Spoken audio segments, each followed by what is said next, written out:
I want to thank all of you for coming. Right across the corner of this street is the Potter Federal Courthouse, where the federal judiciary sits in this town.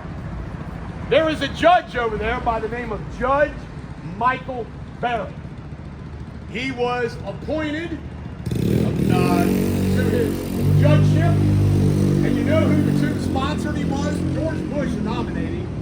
You can't make this up. Hillary Clinton and Chuck Schumer sponsored him for his judgeship with his Senate hearing. Judge Michael Barrett, once upon a time, used to be a good and honorable judge, but something happened to him.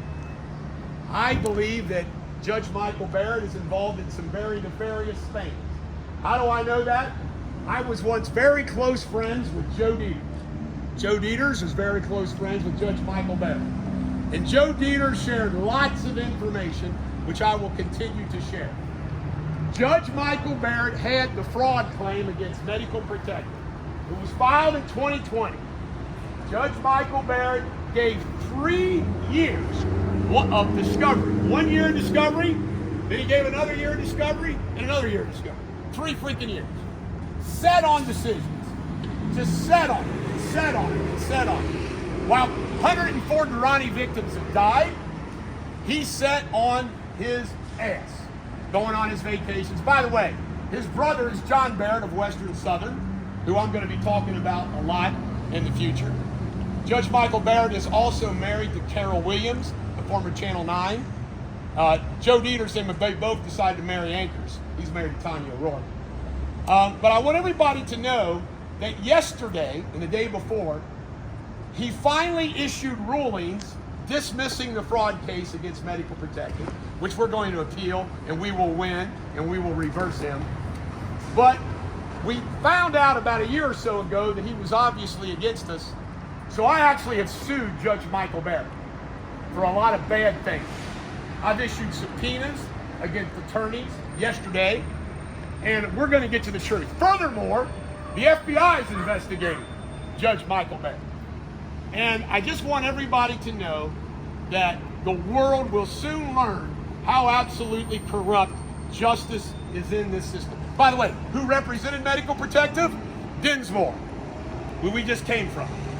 It's an incestuous, just incredible world of corruption.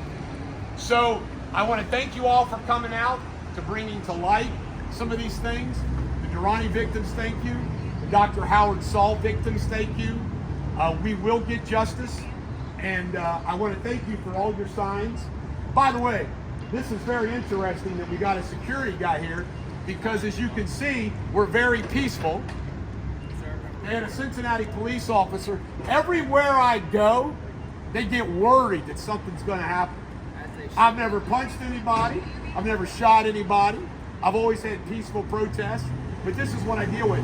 I want to take comfort that they sent an email out over there yesterday warning everybody that Eric Deters was having a protest, and they said, for your situational awareness. Isn't that great? They fear me. They fear my voice. They fear my social media influence. And it's the only way that we can equalize the playing field is by doing what we're doing here. So I want to thank, oh, by the way, one final thing. The Cincinnati Tri-State media is bought and paid for by Dinsmore Law, Cincinnati Children's Hospital, all the hospitals. They don't cover the Dr. Howard Saul that we sued him 170 times on Monday. Sent it to all the press. No story. Children's Hospital and Dr. Howard Saul gets sued 170 times. No, that's not a story. You know, Medical Protective commits massive fraud, not a story. FBI investigating Medical Protective, not a story. Are you freaking kidding me? The tri-state media is corrupt as hell. Last but not least, if I can ever help any of you, let me know. I'm on a mission. I'm on a mission against the man in Cincinnati. I'm on a mission against the man. And they can't fire me. I don't work for anybody but myself. They can't get me. They can't arrest me because I don't commit crimes. Medical Protective has sued me for $5 million plus punitive damages. Why? Because of what I'm saying right here. They actually sued me. They're wasting their time. This is funny. Alan Statman, who helps try these cases, said that it might be the only time when a jury gets up and walks out of a trial. Medical protective suing me. You know why they sue me? They said all that I'm doing here is extortion to try to get medical protective to pay. Have you ever heard of such ridiculousness? That's what I fight every day. So thank you all for coming out, and we dispersed peacefully. By the way, if you are somebody, drop your signs off down here by a car. We have a car because we're going to reuse the signs. And save my number, contact me. We're going to do this a lot.